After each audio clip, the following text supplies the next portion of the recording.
वो किसान जिसने कभी अपनी लाइफस्टाइल को नहीं देखा और इस देश के लिए दिन रात काम करता रहा। जी हाँ, वो किसान जब देश की इकोनॉमी पेंडेमिक की वजह से नीचे जा रही थी, अपनी मेहनत से उसको सरवाइव करने में मदद करी। जी हाँ, वो किसान जो आए दिन दलालों और बिचौलियों के चलते घाटे में जाता है और इन्हीं घाटों के चलते कई बार आत्महत्या कर लेता है, लेकिन उसके बाद भी देश के लिए अन्न उगाना नहीं भूलता है। जी हाँ, वही किसान आज परेशान है और इतना परेशान है कि वो रोड पे उतर आया है और आंदोलन कर रहा है। और आज वो ऐसा क्यों कर रहा है, आज की इस वीडियो में यही डिस्कस करेंगे।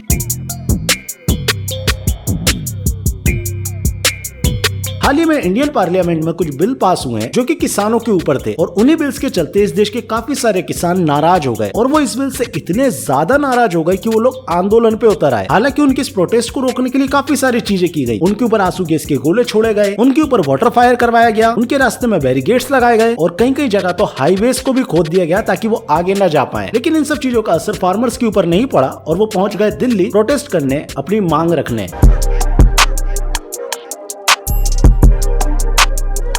अब इस किसान आंदोलन को आतंकवादी आंदोलन बताने में हमारी इंडियन मीडिया का काफी बड़ा और काफी अच्छा हाथ है। जैसा आई नो कि इस प्रोटेस्ट में काफी सारे खालिस्तानी इन्वॉल्व है, बट इसका मतलब ये तो नहीं होता ना कि सारे के सारे प्रोटेस्टर्स को आप खालिस्तानी बोल दो। लेकिन ये इंडियन मीडिया जिसको मसालों की भूख होती है, ये मेनली टीआरपी के चक्कर में कहीं पे भी कंट्रोवर्सी करवा सकते हैं। अब देखो, चाहे चिल्लाने वाले जर्नलिस्ट हो या फिर अच्छी खबर में ही बुरी खबर ढूंढने वाले जर्नलिस्ट हो, सबके सब बायस्ड हैं। अगर तुमको सारे प्रोटेस्टर्स में टेररिस्ट देखने तो तुम चिल्लाने वाले पत्रकारों को देख सकते हो, और अगर तुमको टेररिस्ट में ही फार्मर्स को देखना है तो तुम मातम मनाने वाले पत्रकारों को देख सकते हो। हालांकि मैं कई बार इंडियन मीडिया को क्रिटिसाइज कर चुका हूं, तो मेरे को लगता नहीं है कि जरूरत है इस चीज को बोलने की। तुम लोग खुद ही समझदार हो।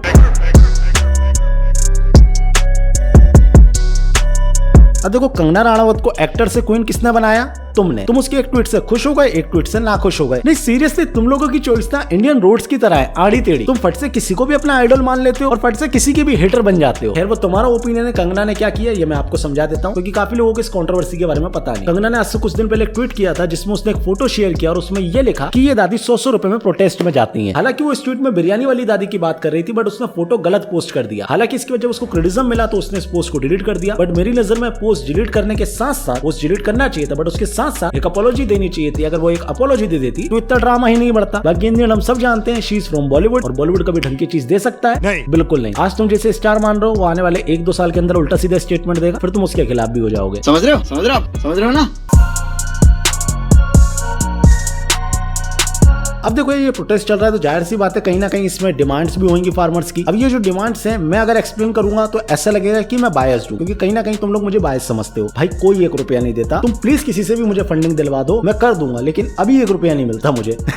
खैर, तो इस चीज के ऊपर मैं अपना ओपिनियन दूं, उनकी मांगों को लेके मैं अपने राय दूं। तो ऐसा मुझे लगा कि मेरे बताने से अच्छा या मेरे बोलने से अच्छा अगर किसान इन चीजों को बोलेगा, कोई एक किसान इन चीजों को बोलेगा तो ज्यादा बेहतर रहेगा। तो भैया, मैं इन प्रोटेस्टर्स की मांगों के सवाल और जवाबों के लिए निकल पड़ा किसानों को ढूंढने। एंड सीरियसली यार, मुझे रियलाइज हो गया कि हिंदुस्तान के 50% से ज्यादा किसानों को इस बिल के बारे में कुछ नहीं पता। दादा, कहाँ से आए अपन? जहीं के? तो जब पूछ रहा होता मैं कि जो अपना बिल आओ है ये सही है कि नहीं है किसान वालों? अच्छा, तुम्हें नहीं है, तुम्हारे काज है। चलो कोई बात नहीं, अपन जानकारी नहीं ढूंढे। ठीक है। पानी वाले दादा, हाँ, किसान बिल सही है नहीं है? पानी ये सही है। चलो ये भी ठीक है। दादा खैर बिजी है पानी भरने में, तू कहाँ उधर फोकस कर रहा है मेरे पे। लेकिन तुम्हारा भाई हार मानने वालों में से नहीं है, समझे? इन दिन मुझे एक किसान भाई मिल गए जो कि मेरे पहचान के थे और साथ ही साथ काफी ज्यादा पढ़े लिखे थे, मेरे से ज्यादा पढ़े लिखे थे। उन्होंने इस बिल को काफी अच्छे से समझाया। दोस्तों, आपको काफी सारी चीजें समझ में आ जाएंगी। तो अब हम देखते हैं मेरा और उन भाई का एक छोटा सा इंटरव्यू। तो भैया नमस्कार, मैं सम्राट, आप मुझे जानते होंगे। तो मैं अभी एक गाँव आया हूँ एंड मैं काफी दिनों से घूम रहा था, 2-3 दिन से, और मुझे किसानों से बात करनी थी, लेकिन मेरे को उस तरीके का जवाब मिल नहीं पा रहा था जिस तरीके का मैं चाह रहा था, क्योंकि ज्यादातर लोगों को पता ही नहीं था इस बिल के बारे में। फिर हमारी मुलाकात होती है विनोद भाई से। एक्चुअली मैं इनसे एक बार पहले मिल भी चुका हूँ। तो विनोद भाई, पहले तो आप अपना परिचय दे दीजिए। नमस्कार किसान भाइयों, मेरा नाम विनोद प्रजापति है। मैं विदिशा जिले के ग्राम पलोह का निवासी हूँ और लगभग 256 बीघा पे मैं खेती करता हूँ। पिछले 12 साल से खेती कर रहा हूँ। अच्छा खासा अनुभव है। मैं अपने छोटे भाई के साथ खेती करता हूँ, दोनों भाई हम मिलकर करते हैं। और मैं आपको बताना चाहूँगा, मैंने एजुकेशन में MBA किया हुआ है और उसके बाद भी मैं खेती कर रहा हूँ, क्योंकि खेती में अच्छा खासा लाभ है। अगर आप नौकरी पेशे में लाते हैं तो इतना आमदनी नहीं होती जितनी खेती में होती है, इसलिए मैं खेती कर रहा हूँ। तो विनोद भाई, मेरे कुछ सवाल हैं जो दिल्ली में जो प्रोटेस्ट चल रहे हैं उसको लेके, जो किसान आंदोलन कर रहे हैं उनको लेके, तो मैं उन सवालों के जवाब आपसे जानना चाहता हूँ, क्योंकि मध्य प्रदेश के 60% से ज्यादा लोग खेती किसानी से जुड़े हुए हैं। बिल्कुल। और यहाँ के लोगों का जो सुझाव है, जो भी सलाह है, या बोला जाए तो जो भी एक्सपीरियंस है, वो मायने रखाता है। बिल्कुल। तो मेरे कुछ सवाल है जो उनकी मांग है, दिल्ली में जो आंदोलन चल रहा है उनको लेके, तो उनकी मांगों को मैं आपसे एक एक करके पूछूंगा और उसके ऊपर आपके जवाब या राय जानना चाहूंगा, ठीक है? बिल्कुल बिल्कुल। तो सबसे पहली चीज तो जो मांग है वो है नया फार्मर बिल वापस लिया जाए, जो कि इनने कुछ कारण दिए हैं, वो मैं आपको बताता हूँ। इनने पहली चीज की है कि देश में एक भाव एक व्यवस्था हो। ये चीज़ संभव नहीं है ना, एक भाव एक व्यवस्था कर दी। अब हर एक खेत में अलग अलग क्वालिटी का अगर अनाज पैदा होता है तो उसको एक भाव में कैसे खरीदा जा सकता है? जैसे मैंने बहुत अच्छी क्वालिटी की अगर धान पैदा की है, वही धान मैं 2000 में बेच रहा हूँ, और वहीं आपके खेत में वही धान में बहुत सारा कचरा है और बहुत गंदी क्वालिटी की है, तो वो 2000 में कैसे खरीदा जा सकता है? तो अगर क्वालिटी, अगर सरकार ये चीज़ निर्धारित करती है कि नहीं, अब इस मानक की क्वालिटी की अगर होगी तो हम खरीदेंगे, तो फिर ये सही है। लेकिन अगर क्वालिटी वाइज अगर सब धान एक भाव, ये संभव नहीं है। आपको क्वालिटी मेंटेन करते हो तो फिर ठीक है, नहीं तो गलत है। दूसरी मांग ये है कि सरकार 100% फसल खरीद की गारंटी ले। हाँ, ये तो लेना चाहिए। लेना चाहिए, मतलब आप इससे सहमत हैं? हाँ। अगला है कि जीएम बीजों की इस्तेमाल की इजाज़त मिले। हाँ, ये भी सही है। इससे भी आप जितना सहमत अच्छा हैं? बीज होगा उतने अच्छा उत्पादन होगा, उतनी कम लागत होगी, उतनी अच्छी पैदावार होगी। सिंपल। इनकी अगली है कि फसल भंडारण की सीमा तय की जाए। ये तो थोड़ा संभव नहीं है, क्योंकि फसल भंडारण की सीमा अगर अपन ने तय कर दी, माना कि 1000 कुंटल या 1000 कुंटल जो है तय हो गई है, और हमारे विदिशा ज़िले से 1500 कुंटल या 2000 कुंटल पैदा हुआ, तो बाकी का हम कहाँ ले जाएंगे? हाँ, अगर ये हर ज़िले वाइज या स्टेट वाइज अगर ये तय हो गई और उसी स्टेट में दुगना अनाज पैदा हो गया, तो वो उसका बाकी का क्या होगा अगर निर्धारण कर दिया तो? तो ये चीज़ें हैं। सॉरी, वो एक हमारे मित्र का जो कैमरा पकड़े, उनका फ़ोन आ गया था तो उनको कट लेना पड़ा। अब एक और भैया इनकी जो मांग है वो ये है कि खेती का जो अवशेष है उसके जलाने पर सज़ा खत्म करे और पराली जलाने वाले गिरफ्तार किए हुए किसानों को छोड़ दिया जाए। नहीं, फिलहाल की स्थिति में उनको तो छोड़ देना चाहिए, क्योंकि एकदम से ये आया और गिरफ्तारियां हुई। थोड़ा इसको समझाइश देनी चाहिए। हाँ, कि आपको किस तरह से आपको इसको करना है। वैसे सरकार ने बहुत सारी चीज़ें लेके आई है, जो कंबाइंस है उसमें SMS सिस्टम आया है, और भी बहुत सारे बाज़ार में उपकरण आ गए हैं जिनसे आप पराली को खेत में मिला दोगे तो खाद बनेगा, आपका लागत कम होगी, पैदावार अच्छी होगी, ज़मीन सुधरेगी। ना कि पराली जलाने से वो धीरे धीरे मिट्टी की उर्वरकता और ख़त्म हो रही है। तो ये तो सही है कि उस पर कुछ अगर बैन होगा, जब तक अपन किसी चीज़ पे सख्ती नहीं लगाएंगे आप मानोगे नहीं, है ना। सरकार ने मास्क जब तक लठ नहीं पड़े, जब तक लोगों ने मास्क नहीं पहने तो वही बात है ना कि अगर जब तक अपन सख्ती नहीं बरतेंगे तो कैसे मान जाएंगे लोग।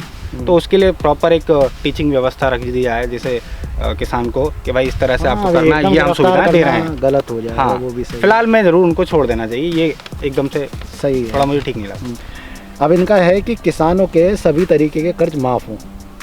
ये तो टोटली गलत है, क्योंकि मैं बताऊं पर्सनली कि ये अगर माफ़ कर दिया किसान फिर से कर्जा लेगा। वो फिर मांग करेंगे कि भाई हमारा कर्जा माफ़ करो। तो इस तरह से क्या ये कर्जा लेने की और फिर माफ़ करवाने की आदत सी पड़ जाएगी। इससे अच्छा, हाँ, इससे अच्छा किसान को संपन्न होना चाहिए ना, कि हमें कर्जा लेने की नौबत ना आए, और अगर लें भी तो हम चुकाने की दम रखें। तो ये तो टोटली गलत है। कोई भी हो, किसान हो चाहे कोई भी हो, कर्जा तो कर्जा होता है। वो भी एज ए टैक्स पेयर को दिक्कत होगी। बिल्कुल होगी, ये तो पूरा बर्डन टैक्स पेयर के ऊपर आता है। कम कीमत पर खरीदारी करना, मतलब जो कम कीमत पर खरीदी होती है वो अपराध घोषित हो जाए, ये इनकी अगली मांग है। देखो, ये कुछ हद तक तो ठीक भी हो सकता है, लेकिन अगर क्वालिटी, जहाँ पे क्वालिटी मैटर करती है ना, अगर क्वालिटी वाला अनाज जो है कम कीमत बिक रहा है तो गलत है। ये ऐसे सेक्शन में हो जानी चाहिए कि क्वालिटी वाइज अगर ये कर रहे हैं तो इनको सेक्शन में दे देना चाहिए। देखो, जो लाइसेंसधारी हैं व्यापारी, जो APMC मंडियों में हैं, और जहाँ भी ये बिक्री होती है, तो वहाँ पे अगर आपका हाई क्वालिटी का अनाज है और वो कम दाम में बिक रहा है, तो फिर ये बिल्कुल इसमें आपको सरकार को एक्शन लेना चाहिए। लेकिन आप कचरा ही लेके जा रहे हो बेचने के लिए, फिर आप वो क्या कर सकते हैं भाई? कम भाव में वो ले तो रहे हैं, आपका बिक तो रहा है, नहीं तो आपको फेंकना पड़ेगा। पिछले साल जैसा हमारे साथ हुआ, जो एकदम बहुत ही घटिया क्वालिटी की जो धान बच गई थी आखिर में, वो हमने मंडी में ले जाके बेची। उन्होंने खरीदी 800 रुपये कुंटल खरीदी। अब ये थोड़ी ना हमने उसके पहले हमने 2500 बेची थी, अब वो हम नदी में फेंक देते ले जाके। बिकी तो सही। एक है इनका कि बिजली कानून में संशोधन वापस हो, बिजली सेक्टर में निजीकरण को खत्म किया जाए, मुफ्त बिजली वाली योजना दोबारा शुरू की जाए। अब सफाई अंधी नहीं हो रही है तो मतलब पूरा लुट ही रहा है। भाई बिजली बन रही है, प्राइवेट सेक्टर में है, खर्च हो रहा है, तो वो कुछ तो वसूलेंगे।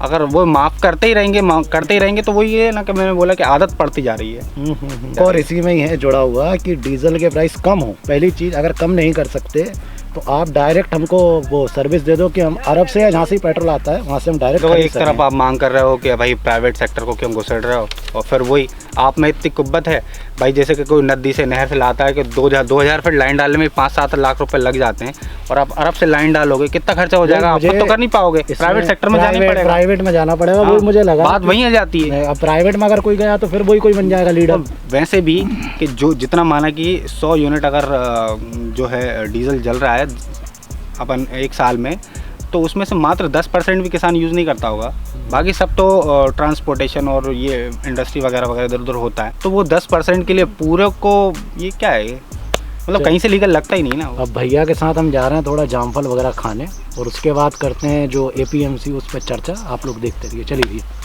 विनोद भैया, ये सबसे मेन है और सबसे बड़ा सवाल है कि किसान कर रहे हैं कॉन्ट्रैक्ट फार्मिंग का विरोध। अब इसमें जो चीज़ें वो मैं आपको बता देता हूँ। इन लोगों ने ऐसा नियम लाया है कि जो APMC है, जो मंडी है, उसके बाहर अगर कोई प्राइवेट आता है, कोई व्यक्ति आता है खरीदने, तो उसको टैक्स नहीं भरना पड़ेगा। लेकिन APMC में अंदर मंडी के अंदर उसको टैक्स पे करना पड़ेगा। तो जाहिर सी बात है कि मंडी के बाहर का जो व्यापार है उसको गवर्नमेंट अट्रैक्टिव बना रही है।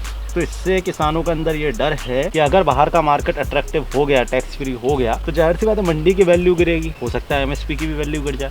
नहीं, MSP के तो कोई असर पड़ना ही नहीं है। और रही बात ये APMC मंडियों की, तो पहले से ही 2-5% तो अनाज जाता ही है बाहर, मतलब मंडी के अंदर, बाकी टोटल बाहर ही बिकता है। अब उसको लीगलाइज कर रहे हैं, तो उसमें गलत क्या है? नहीं, तो इससे ऐसा नहीं लगता कि MSP की वैल्यू गिर सकती, क्योंकि बाहर का मार्केट अट्रैक्टिव हो जाएगा ना। कहाँ से गिरेगी?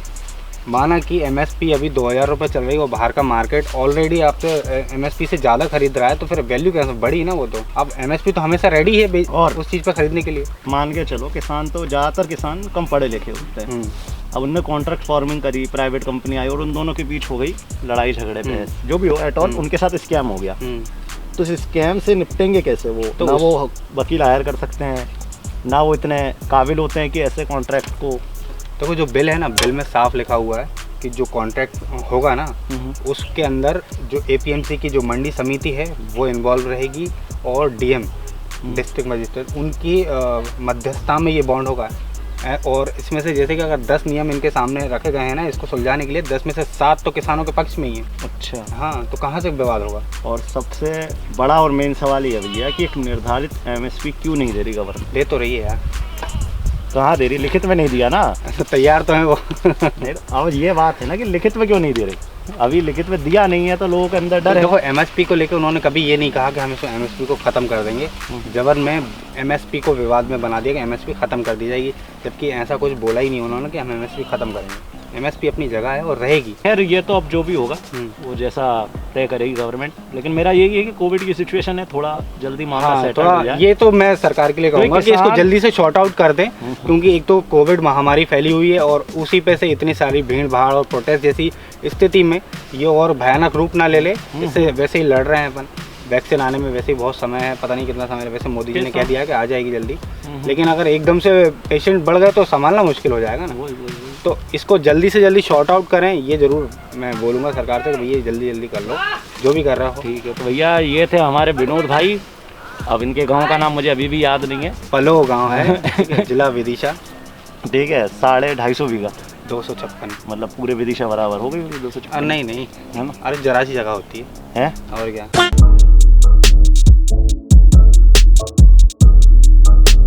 यार देखो, जब से प्रोटेस्ट शुरू हुआ है ना, तुम लोगों ने काफी सारे स्टेटमेंट देखे होंगे जिसमें भारत माता को गाली दी जा रही है, जिसमें मोदी जी को डेथ थ्रेट दिए जा रहे हैं, जिसमें क्रिकेटर के बाप के द्वारा ये बोला जा रहा है कि हिंदुओं की बेटियां 2-2 टके में बिकती थी। अब जो इस तरीके के स्टेटमेंट्स हैं, ये कौन दे रहा है? किसान, अजी लव। इस तरीके के जितने भी स्टेटमेंट्स हैं, ये स्टेटमेंट्स दिए जा रहे हैं खालिस्तानियों के द्वारा। अब जिनको नहीं पता कि ये खालिस्तान क्या है, पंजाब के कुछ लोग हैं ऐसे, कुछ लोग पंजाब के बाहर के कुछ लोग हैं जो ये चाहते हैं कि पंजाब को एक अलग ही देश घोषित कर दिया जाए। इधर आ खालिस्तानी सपोर्टर, तुझे खालिस्तान दूंगा। अब यार देखो, ये जो खालिस्तानी सपोर्टर्स है ना, एक्चुअली में ये इंसान नहीं है, ये है गिरगिट। और ये गिरगिट कैसे है मैं आपको समझाता हूँ। पहले इस प्रोटेस्ट में बिन बुलाए आएंगे, किसी किसान ने इनको नहीं बुलाया होगा जहां तक मैं जानता हूँ। ये इस प्रोटेस्ट में जबरन हिस्सा लेंगे, उसके बाद इस प्रोटेस्ट में घुसकर उल्टे सीधे स्टेटमेंट्स देंगे मीडिया को। जब ये स्टेटमेंट पुलिस के हाथों लगेंगे, पुलिस आकर इनके चूतर तोड़ेगी, और जैसे इनको पुलिस के 2 लट पड़ जाएंगे, ये खालिस्तानी से किसान बन जाएंगे। तो सबसे पहले मैं अपने किसान भाइयों से कहना चाहूंगा, ये पीसफुल प्रोटेस्ट है। बहुत कम प्रोटेस्ट होते हैं जिनमें कोई लफड़े नहीं होते, कोई राइट्स नहीं होते। ये प्रोटेस्ट भी उसी ओर जा रहा है। तो प्लीज अगर कोई भी किसान भाई पंजाब से दिल्ली से इस वीडियो को देख रहा है, इन 2 कड़ी के जायलों को लात मार के निकालो। कोई जरूरत नहीं है इनकी आपके प्रोटेस्ट में। प्लीज करेंगे ये, नाम आपका खराब होगा। प्लीज इनको लात मार के निकालो और इनको बोलो अगर खालिस्तान चाहिए तो आए मेरे पास, मैं रेडी।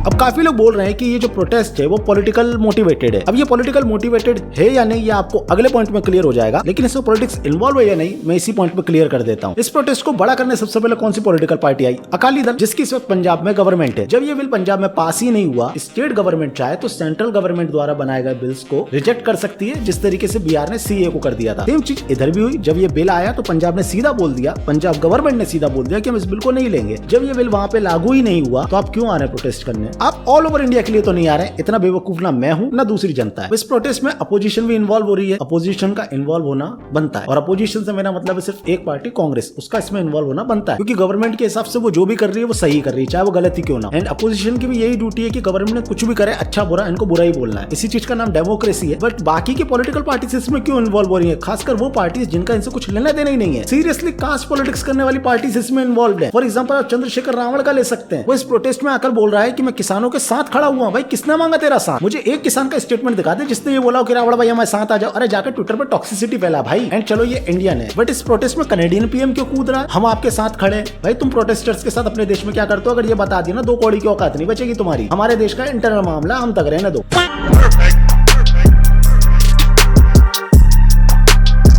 सबसे पहला फॉल्ट गवर्नमेंट का है कि उसने इस प्रोटेस्ट को होने से क्यों नहीं रोका। अब रोकने से मेरा मतलब ये नहीं है कि उनके सामने बैरिकेड्स लगा दो। मेरा मतलब है कि आप किसानों से बात करो। इंडियन गवर्नमेंट के जो स्पोक पर्संस हैं, उन्होंने बात करने के प्रस्ताव देने से पहले ये बातें कही कि देखो कोविड का टाइम चल रहा है और ये लोग भीड़ लगा रहे हैं। भाई आप ही से मोटिवेटेड है। जब आप अपने इलेक्शन की रैलीज में लाखों की, हजारों की भीड़ लगाते हो ना, तो इसी से लोग इंस्पायर्ड होते हैं। दूसरी और सबसे बड़ी गलती गवर्नमेंट की इसमें यह है कि इस बिल को पास करने का तरीका जिस तरीके से उन्होंने चुना है वो एकदम गलत है। इन्होंने इस बिल को पास करते टाइम डिबेट्स नहीं करी, कोई आर्ग्यू नहीं करे, आर्ग्यू नहीं करने दिया अपोजिशन को, ना डिस्कशंस हुआ, जल्दबाजी में वॉइस नोट के थ्रू पास करवा दिया। इतनी जल्दबाजी करोगे तो कोई भी इंसान के अंदर शक आ जाएगा, और यही शक के चलते ये प्रोटेस्ट हो रहा है। शायद अब तक आपको समझ में आ गया होगा कि ये प्रोटेस्ट से पॉलिटिकली मोटिवेटेड नहीं है। इनने जिस तरीके से उस बिल को पास किया है विदाउट डिस्कशन किए, इसलिए जाने अनजाने में लोगों के अंदर शक आ गया है किस कारण से, इनके बिल पास करने के तरीके से।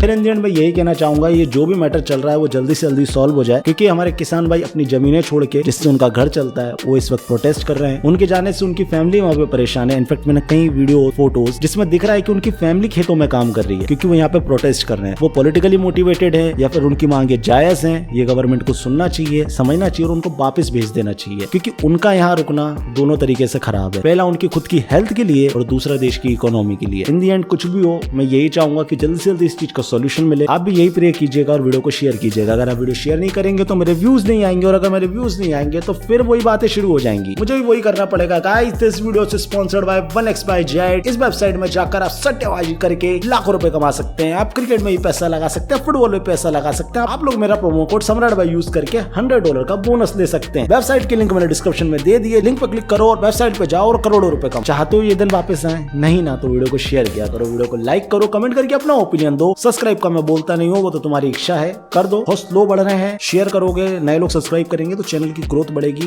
Please do it and don't forget to follow me on Instagram @सम्राट_भाई_ऑफिशियल। अगर वीडियो की नोटिफिकेशन तुम्हारे पास नहीं आएंगी तो तुमको इंस्टाग्राम के थ्रू पता चल जाएगा, इसलिए कह रहा हूं कर लो फॉलो। बाकी लास्ट वीडियो में मैंने आपको समझाया था, खुद का ओपिनियन खुद बनाएं, इंटरनेट पे जाएं, बिल को पढ़ें, आप समझे ये सही है या गलत, अपने हिसाब से फैसला लें। कोई भी जर्मन शेफर्ड आपका ओपिनियन नहीं बदल सकता, ना बना सकता है। आपका ओपिनियन आप खुद बना सकते हैं, दैट्स इट। समझदार को इशारा का। ठीक है भाई यूट्यूब फैमिली, खुश रहिए, हंसते रहिए, मिलते हैं नेक्स्ट वीडियो में। मैं हूँ आपका अपना सम्राट। क्या क्या उगाते हो आप? गेहूँ। हाँ ठीक है, धान, और कभी कभी जैसे अपन लेट हो जाते हैं तो चने भी बोते हैं। चने खिला देना, यहाँ एमपी हाँ। का भुंजा हुआ चना बड़ा फेमस है। इस साल चने लगा रहे हैं अपन थोड़ी जगह में। और तो, विदिशा हाँ। आओ तो भैया का गांव प्याउली पलो। पलो हाँ। पलो में आना, भैया से मिलना और बस हो गया, यहीं तक रहने दो।